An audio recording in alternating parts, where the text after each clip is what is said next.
میرے محترم بزرگوں، دوستوں، عزیزوں، یہ تمام مسلمانوں کا اس بات پر ایمان ہے کہ قیامت آنے والی ہے، لیکن قیامت کب آئے گی اس خاص دن اور لمحات کا اللہ نے کسی کو علم نہیں دیا۔ سورہ لقمان میں اللہ پاک نے فرمایا ان اللہ عندہ علم الساعہ، کہ اللہ کی ذات کے پاس ہی قیامت کا علم ہے۔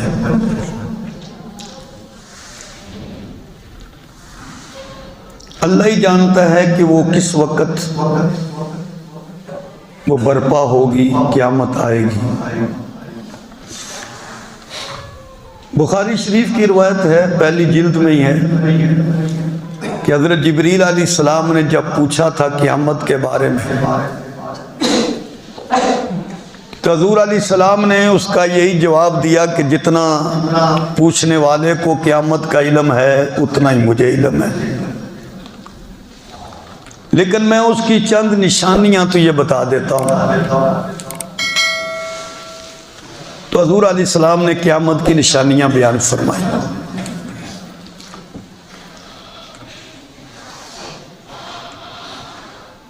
حضور نبی کریم علیہ السلام نے مختلف موقعوں پر قیامت کی مختلف نشانیاں صحابہ اکرام کو بیان فرمائی۔ ان بڑی نشانیوں میں سے حضرت عیسیٰ علیہ السلام کا آنا بھی ہے، دجال کا قتل ہونا بھی ہے،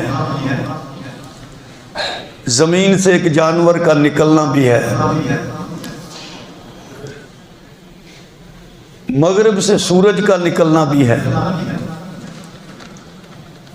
اور حضرت امام مہدی کا ظہور بھی ہے۔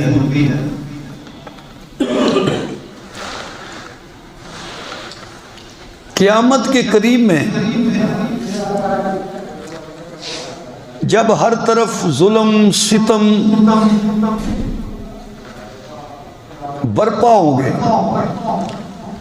اور اہل ایمان پر زمین تنگ ہو جائے گی، تو اس وقت اللہ تعالی ایک مرد مجاہد کو اٹھائے گا اور اللہ اس کی مدد فرمائے گا، اور وہ اس دور میں ظالموں سے جہاد کریں گے، ظلم و ستم کو ختم کریں گے، اور پورے عالم میں عدل و انصاف کی ایک فضا پیدا ہوگی۔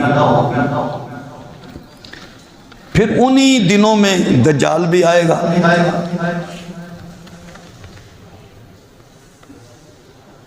اور پھر دجال کے ساتھ جہاد ہوگا۔ تو یہ مرد مجاہد جو اس وقت اٹھے گا، اللہ کے راستے میں جہاد کریں گے اور دنیا کو ظلم و ستم سے بچائیں گے، ان کو حضرت امام مہدی کہا جاتا ہے۔ امام مہدی کے متعلق ایک قادیانیوں کا نظریہ ہے۔ قادیانی یہ کہتے ہیں کہ مرزا قادیانی امام مہدی ہے، وہ تو آ گیا ہے، اب کسی اور امام مہدی نے نہیں آنا۔ اور ایک امام مہدی کے متعلق اہل سنت کا نظریہ ہے۔ اہل سنت کا یہ نظریہ ہے کہ امام مہدی نے آنا ہے، وہ ابھی آئے نہیں، نہ وہ پیدا ہوئے۔ اور ایک امام مہدی کے بارے میں اہل تشیع کا نظریہ ہے، شیعوں کا نظریہ ہے۔ ان کا نظریہ یہ ہے کہ 255 میں ہجری میں بروز جمعہ فجر کے وقت امام حسن عسکری کی بیوی نرجس یا نرگس، ان سے یہ امام مہدی پیدا ہوئے۔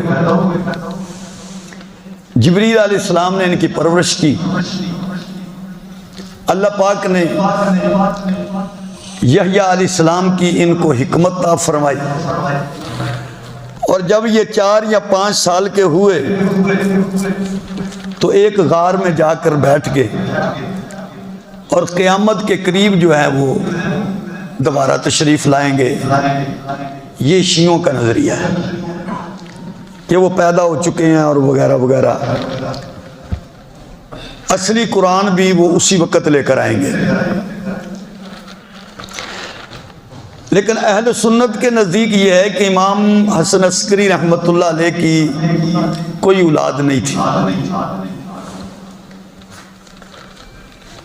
اور امام مہدی پیدا نہیں ہوئے بلکہ وہ پیدا ہوں گے،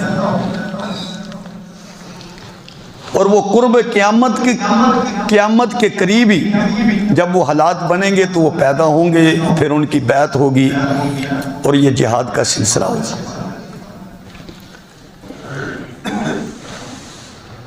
دنیا کا ایک نظام ہے، اللہ نے بنایا ہے۔ کچھ طاقتور قومیں ہوتی ہیں اور کچھ قومیں کمزور ہوتی ہیں۔ جو طاقتور قومیں ہوتی ہیں وہ کمزور قوموں کو اپنا غلام بناتی ہیں، غلام بنانے کی کوشش کرتی ہیں۔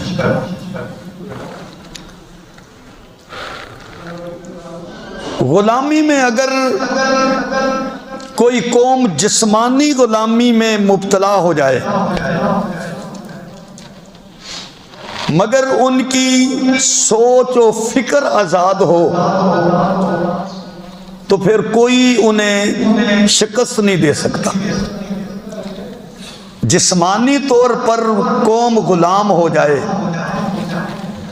مگر ان کی سوچ فکر جو ہے وہ آزاد ہے تو وہ شکست نہیں کھا سکتی، وہ ایک نہ ایک دن غلامی سے آزادی حاصل کر لیں۔ مگر جو قوم ذہنی غلامی میں مبتلا ہو جائے وہ کبھی آزادی حاصل نہیں کر سکتی۔ 158 ہجری میں جب تاتاریوں نے عالم اسلام کو مٹانے کی کوشش کی تو خلافت کا دور تھا، تاتاریوں کا ہر طرف ایک طوفان اٹھا ہوا تھا، مگر مسلمانوں نے ان کا مقابلہ کیا اور تاتاریوں کو آخر شکست ملی۔ کیوں؟ کہ وہ ایک خلافت کا نظام تھا، قوم ذہنی غلام نہیں بنی تھی، ان کی سوچ آزاد تھی، ان کی فکر آزاد تھی۔ اور جب خلافت کا نظام ختم ہوا، غیر قوموں نے، کفریہ قوموں نے مسلمانوں پر قبضہ کر دیا تو پھر مسلمان ذہنی غلامی میں مبتلا ہونے شروع ہو گئے۔ اور جب بندہ کسی ذہنی غلامی میں مبتلا ہوتا ہے، جس کی سوچ بھی غلام ہو، جس کی فکر بھی غلام ہو، جس کی عقل بھی غلام ہو، جس کا دماغ و دل بھی غلام ہو، جب بندہ ذہنی غلامی میں مبتلا ہوتا ہے تو پھر اسے اچھائی برائی بالکل ایک برابر نظر آتی ہے۔ اس کے نزدیک کوئی اچھائی کوئی برائی نہیں، سب برابر۔ اور جب یہ خلافت کا نظام ختم ہوا، جمہوریت کا نظام آ گیا تو سارا نظام ہی الٹ پلٹ ہو گیا۔ میں نے عرض کیا تھا کہ جب خلافت عثمانیہ کا آخری حکمران سلطان عبدالحمید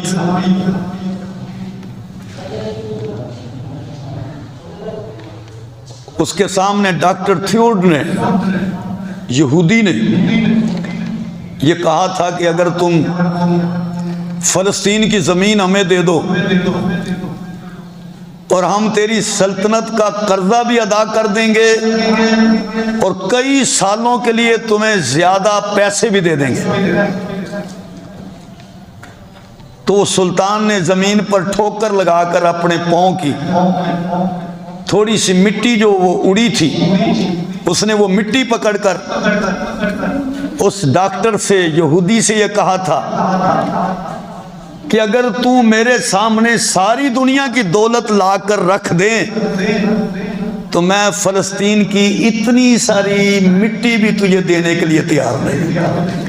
یہ نظام خلافت ہے۔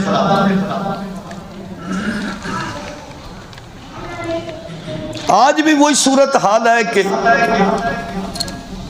ہر طرف مسلمانوں پر ظلم ستم ڈھائے جا رہے ہیں،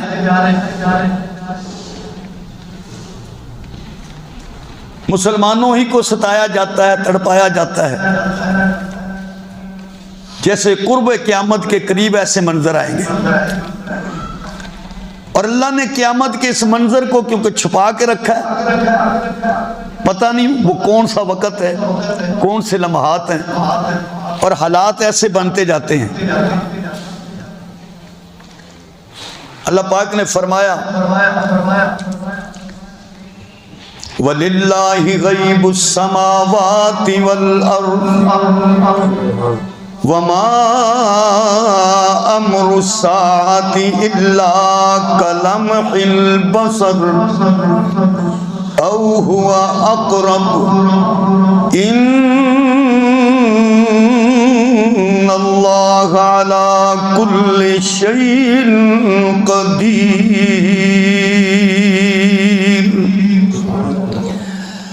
اللہ فرماتے ہیں آسمان و زمین کے سارے غیب میرے پاس ہیں، اور قیامت کا معاملہ ایسا ہے جیسے آنکھ جھپکنا، بلکہ اس سے بھی زیادہ قریب۔ ان اللہ علی کل شیء قدیر،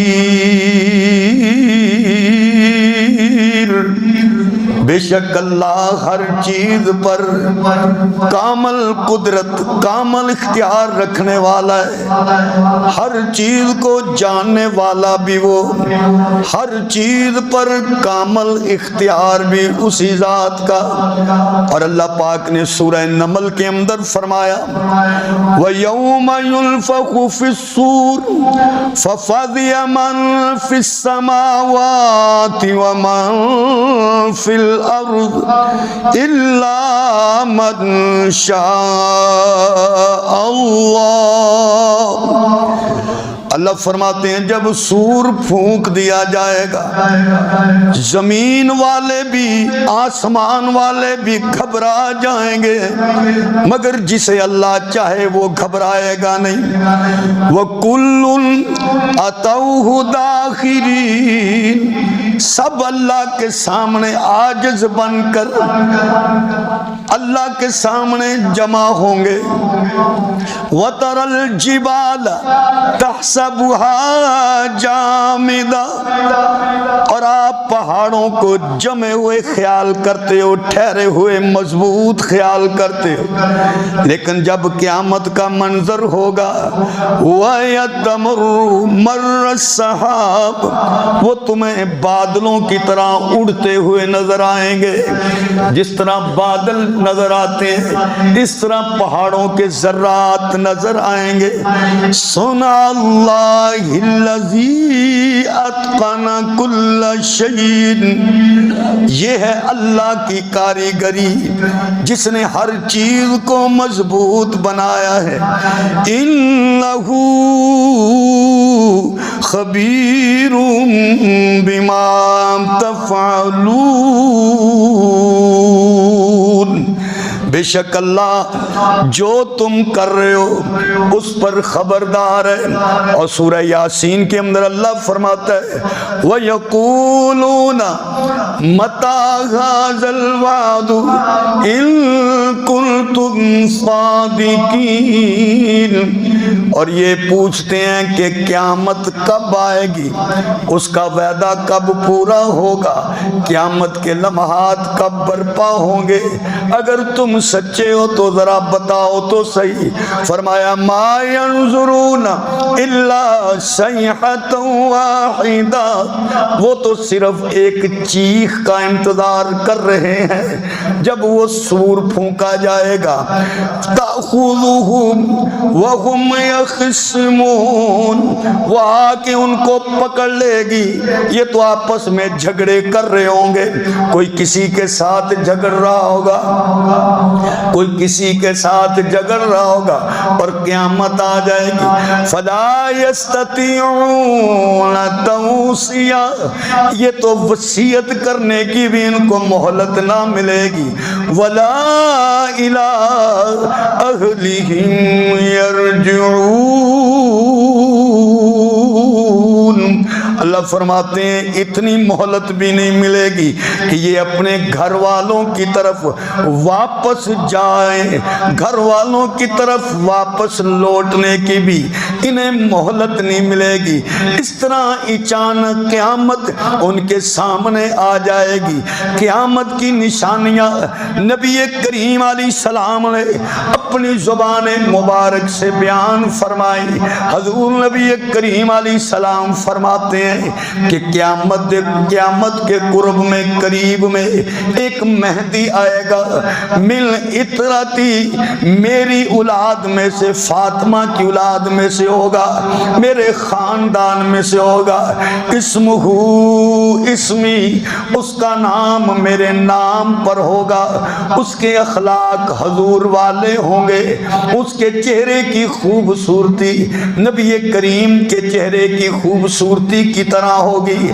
حضرت عبداللہ ابن عمر رضی اللہ تعالی عنہ فرماتے ہیں نبی کریم علیہ السلام نے فرمایا 5 عظیم جنگیں ہوں گی، جن میں 2 جنگیں ہو چکی ہیں اور 3 جنگیں میری امت میں ہوں گی۔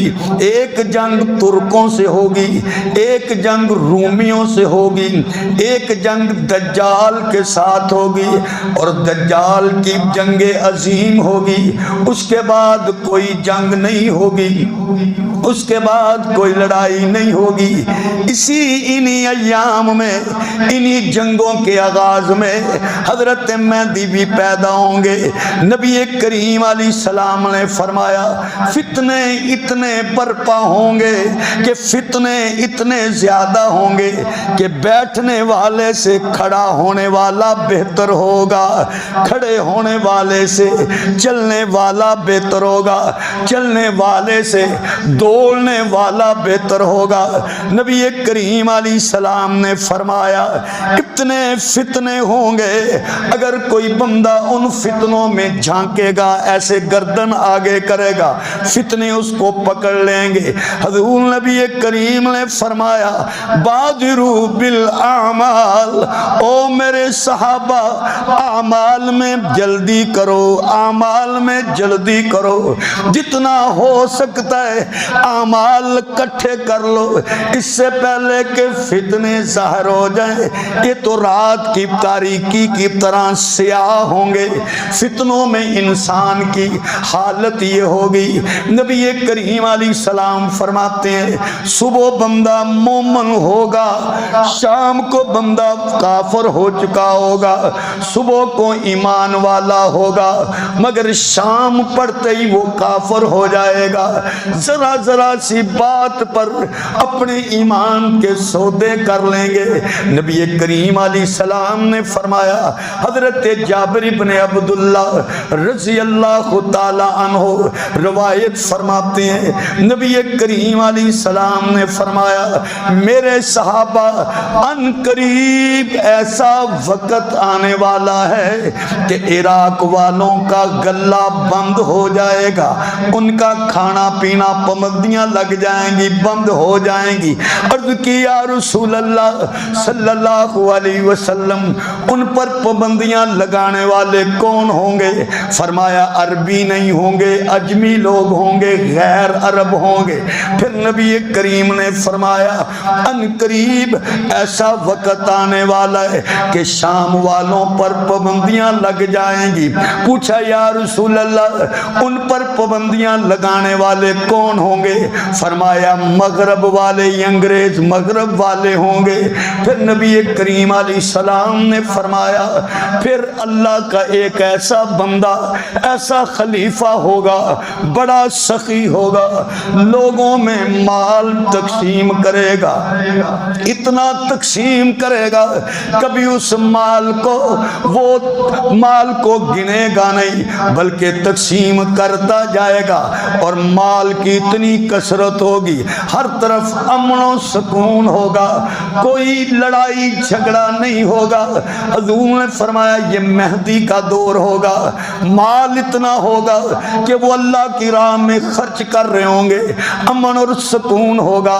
فرمایا نبی کریم علیہ السلام نے اسلام اپنی پہلی حالت میں واپس لوٹ آئے گا، جیسے ابتدا میں شروع ہوا اسی طرح اسلام اپنی حالت میں آ جائے گا۔ اور پھر کچھ لوگ ایسے بھی ہوں گے جو مدینہ چھوڑ کے جانے والے ہوں گے کہ کچھ لوگوں کو کہا جائے گا فلانی جگہ پر بڑی سستی چیزیں ملتی ہیں، وہ سستی چیزوں کو حاصل کرنے کے لیے مدینہ چھوڑ کے جائیں گے، حالانکہ مدینہ ان کے لیے بہتر ہوگا، وہ مدینہ چھوڑ کے جائیں گے مگر مدینہ بہتر ہوگا۔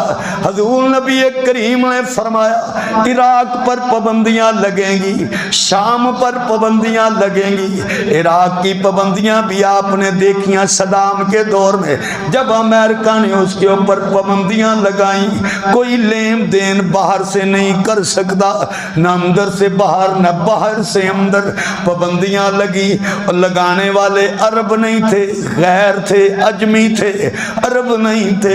پھر حضور نے فرمایا لوگ مدینے کو چھوڑ کر جائیں گے، لوگ مدینے کو، کیونکہ فرمایا مدینے میں منافق نہیں رہ سکتا۔ نبی کریم علیہ السلام نے فرمایا جب دجال کا وقت آئے گا، دجال مدینے کے باہر آ کے اپنا گرز زمین پر مارے گا، اس کے مارنے کی وجہ سے مدینے میں ایسا ایک زلزلہ پیدا ہوگا، اس زلزلے کی وجہ سے کچھ لوگ مدینے سے باہر نکلیں گے اور وہ دجال کے لشکر میں شامل ہو جائیں گے۔ یعنی مومن مدینہ نہیں چھوڑے گا، منافق مدینہ چھوڑ کے چلا جائے گا، اور منافق جب مدینہ چھوڑ کر جائے گا تو وہ دجال کے لشکر میں شامل ہوگا۔ حضرت کعب فرماتے ہیں نبی کریم صلی اللہ علیہ وسلم نے فرمایا مشرقی سمندر دور ہوتا جائے گا، اور مشرقی سمندر اتنا دور ہوگا ایک بستی دوسری بستی والوں کے پاس جاتے وقت بھی ان کا فاصلہ بڑھ جائے گا، اور فرمایا یہ جنگ عظیم کا دور ہوگا، اور اسی دور میں مہدی کا خروج ہوگا۔ نبی کریم علیہ السلام فرماتے ہیں کہ مشرقی سمندر دور ہوگا، اس سے مراد بحیرہ عرب ہے۔ آپ اگر دنیا کا نقشہ دیکھیں تو بحیرہ عرب کے اندر امریکن بحری بیڑے نظر آن گے، آپ کو جدھر بھی دیکھیں ہر طرف سمندر میں پھیلے ہوئے، کراچی سے لے کے صومالیہ تک اور صومالیہ سے لے کے دنیا کے دوسرے علاقوں طرف ہر طرف کفر کا سمندری گزرگاہوں پر قبضہ ہے، اور ہر جو جہاز یہاں سے گزرتا ہے ان کی چیکنگ کی جاتی ہے۔ اور حضور علیہ السلام نے فرمایا پھر ان قریب ایسا ہوگا کہ سمندری جہازوں کا سفر بند ہو جائے گا۔ بند ہونے سے مراد یہ کہ جب چیکنگ زیادہ سخت کریں گے یہ کفر والے، ٹیکس زیادہ لگا دیں گے، لوگوں کے بحری جہازوں کا جو سفر ہے، جو سامان لے کے جا رہے آ رہے ہیں، ان کا آنا جانا آنا بند ہو جائے گا۔ وہ لوگ اتنے ٹیکس ادا کرنے کی وجہ سے، اتنی زیادہ چیکنگ کے ڈر سے وہ لوگ سمندری سفر کو چھوڑ دیں گے۔ آج وہی کیفیت تاری ہے کہ ہر طرف بحری جتنی بھی گزرگاہیں وہ امریکہ کے قبضے میں، جو جہاز بھی گزرتا ہے اس کی چیکنگ ہوتی ہے، اور یہ اگر یہ سخت ہوتا جائے گا پھر لوگ اسی طرح بحری سفر کو ترک کر دیں گے۔ نبی کریم علیہ السلام نے فرمایا ان قریب مدینے کا محاصرہ ہوگا، یہاں تک کہ اس کا آخری خیمہ صلاح کے مقام پر ہوگا۔ نبی کریم علیہ السلام بیان فرما رہے ہیں کہ مدینے کا محاصرہ ہوگا اور ان کا جو آخری مورچہ، آخری خیمہ اور مورچہ وہ صلاح کے میدان میں ہوگا، اور صلاح ایک مقام ہے جو خیبر کے قریب ہے۔ یہ مشکات المصابی کی روایت ہے کہ حضور نبی کریم علیہ السلام نے حضرت معاذ بن جبل کی ران کے اوپر اپنا ہاتھ مار کے فرمایا اے معاذ، جو باتیں میں تجھے کہہ رہا ان ھذا الحق، یہ اسی طرح پکی اور سچی باتیں ہیں جس طرح تو میرے پاس بیٹھا ہوا ہے، تیرا میرے پاس بیٹھنے میں کوئی شک نہیں، اسی طرح ان باتوں کے ظاہر ہونے میں بھی کوئی شک نہیں ہے۔ حضور علیہ السلام نے حضرت معاذ بن جبل رضی اللہ تعالیٰ عنہ کو یہ ساری باتیں بیان فرمائی کہ فرمایا ایسا وقت آئے گا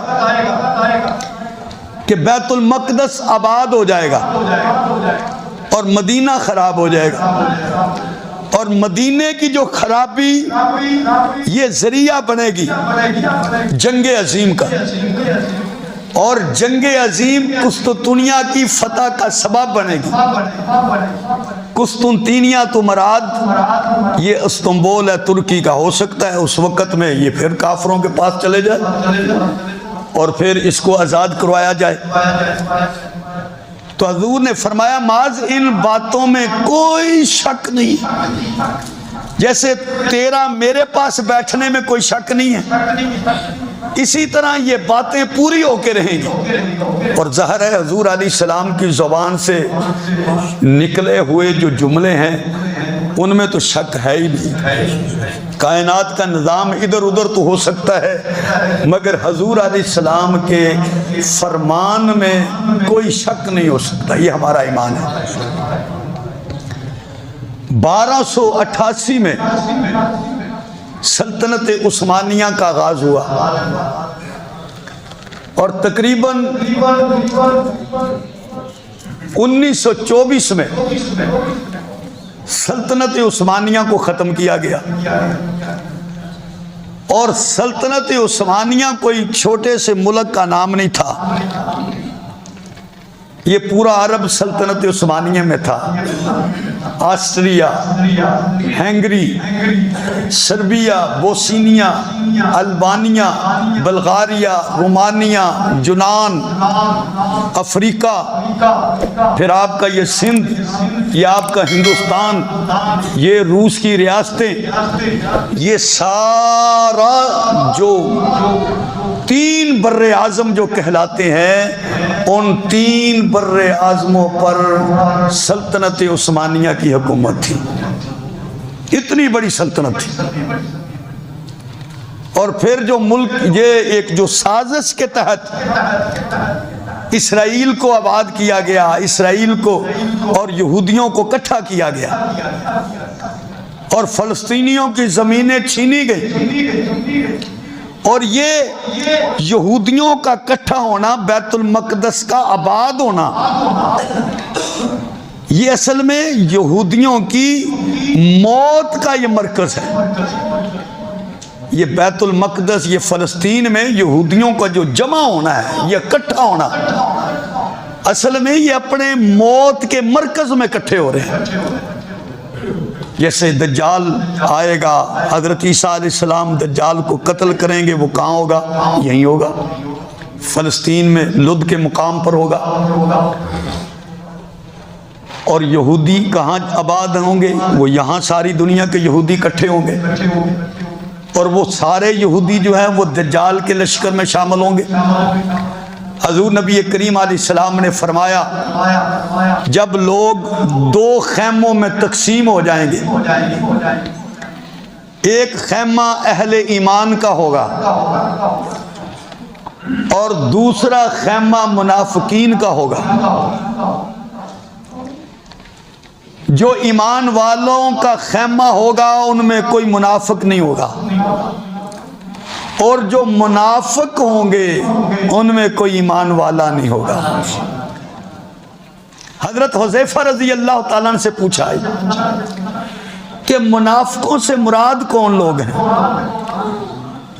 فرمایا منافقوں سے مراد وہ لوگ ہیں جو اسلام کی تعریف تو کرتے ہیں لیکن اسلام پر عمل نہیں کرتے، یعنی ظاہری نعرے اسلام کے اور اندر سے مکمل طور پر اسلام کے مخالف، ظاہری اسلام کا دعویٰ۔ فرمایا یہ منافقین دوسرے خیمے میں ہوں گے اور یہ خیمہ جو ہے وہ دجال کا ہوگا، کہ یہ سارے منافقین دجال کے ساتھیوں میں ہوں گے۔ اور نبی کریم علیہ السلام نے فرمایا میرے صحابہ ایسا وقت آئے گا ان قریب نہر فرات اپنا سونا اگلے گی اور پھر سیاہ جھنڈے والے آئیں گے اور وہاں لڑائی ہوگی، اور یہ خلیفہ مہدی کے نکلنے کا وقت ہوگا، لوگ ان سے بیعت کریں گے۔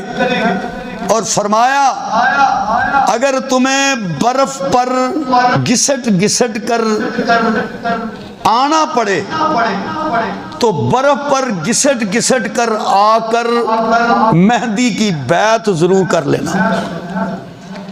نہر فرات آپ نے صدام کے دور میں تھوڑا سا چلے جائیں نا تو اس کے قریب ہے فلوجہ، ایک جگہ ہے عراق میں، اور اتحادی افواج کا وہ مرکز تھا اور مجاہدین کی ساری لڑائی کا مرکز بھی وہی تھا، یہ نہر فرات کا ہی کنارہ تھا۔ جو اس وقت لوگ لڑ رہے تھے مسلمانوں کی طرف سے مجاہدین، اور ان کے جھنڈے بھی سیاہی تھے، اور یہ فلوجہ کے مقام پر امریکی، کیونکہ وہ بنی ہوئی تھی، ان کا مرکز بنا تھا، ہیڈ کوارٹر تھا، اور یہیں پر وہ ساری لڑائی ہو رہی تھی۔ نبی کریم علیہ السلام نے فرمایا ذی قعدہ کے مہینے میں قبائل میں لڑائی ہوگی، اور وہ لڑائی بڑھتی بڑھتی حج کا مہینہ آ جائے گا، اس میں بھی لڑائی ہوگی، حاجیوں کو لوٹا جائے گا، منا کا میدان میدان جنگ بن جائے گا، جمرہ عقبہ اس وہاں خون بہ رہا ہوگا۔ اس وقت حضرت امام مہدی بیت اللہ کے ساتھ لپٹ کے رو رہے ہوں گے اور اللہ کے حضور دعا کر رہے ہوں گے کہ لوگوں تم نے بڑا خون بہا دیا، بڑا خون بہا دیا۔ اور پھر جب وہ لوگ ان کو نشانیوں سے پہچانیں گے تو 313 افراد مومنین اللہ کے اولیاء اکرام وہ ان کی بیعت کریں گے، اور جب ان کی بیعت ہو جائے گی ان کی شہرت کو سن کر شام کے علاقے سے ایک لشکر آئے گا اور وہ ان کے مقابلے کے لیے آئے گا، اور ایک لشکر مدینے کی طرف جائے گا، اور مدینے کے باہر بیضا کا جو مقام ہے اس مقام پر جب وہ پہنچے گا تو وہ لشکر زمین میں دنس جائے گا، اور اس لشکر کا جو سپہ سالار ہوگا وہ سفیانی نامی آدمی ہوگا، اور وہ اندر نامی جگہ کا رہنے والا ہوگا۔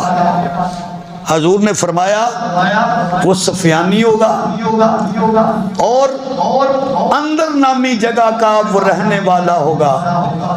یہ اندر نامی جگہ شمالی اسرائیل میں جو ضلع ہے الناصر، اس ضلع ناصر میں اندر نامی آبادی موجود ہے۔ حضور نے فرمایا وہ سفیانی ہوگا، اندر نامی آبادی کا رہنے والا ہوگا، اور یہ شمالی اسرائیل کا جو ضلع الناصر ہے، اس ضلع ناصر میں ایک بستی ہے، آبادی ہے، اس کا نام اندر ہے۔ تو حضور نبی کریم علیہ السلام نے اس وقت یہ بیان فرمایا، اور فرمایا اس کا جو چہرہ ہوگا نا چیچک زدہ ہوگا، اس کے چہرے پر چیچک کے نشانات ہوں گے، اور یہ کتنا ظالم ہوگا؟ فرمایا اتنا ظالم ہوگا کہ حاملہ عورتوں کے پیٹ چاک کر کے بچے نکال کے ذبح کرے گا۔ اور یہ یہودیوں نے یہی کچھ کیا ہے مسلمانوں کے ساتھ، کہ حاملہ عورتوں کو پکڑا ہے، ان کے پیٹ چاک کیے اور بچے نکال کر ماں کے سامنے ذبح کیے۔ تو حضور علیہ السلام نے فرمایا اس دور میں حضرت مہدی پھر اس کے ساتھ جنگ کرے گی،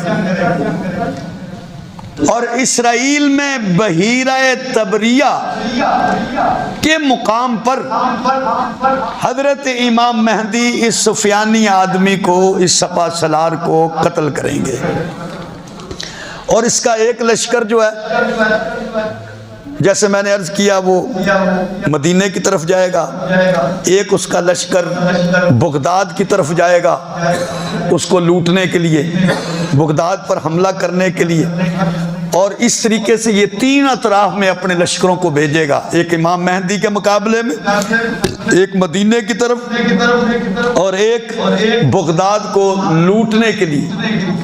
حضرت ابو دردہ رضی اللہ تعالیٰ عنہ فرماتے ہیں نبی کریم صلی اللہ علیہ وسلم نے ارشاد فرمایا کہ جنگ عظیم کے وقت مسلمانوں کا جو ہیڈ کوارٹر ہوگا وہ شام کے شہروں میں دمشق کا شہر ہوگا، وہاں مسلمانوں کا ہیڈ کوارٹر ہوگا، اور وہاں مسلمان ٹھہریں گے۔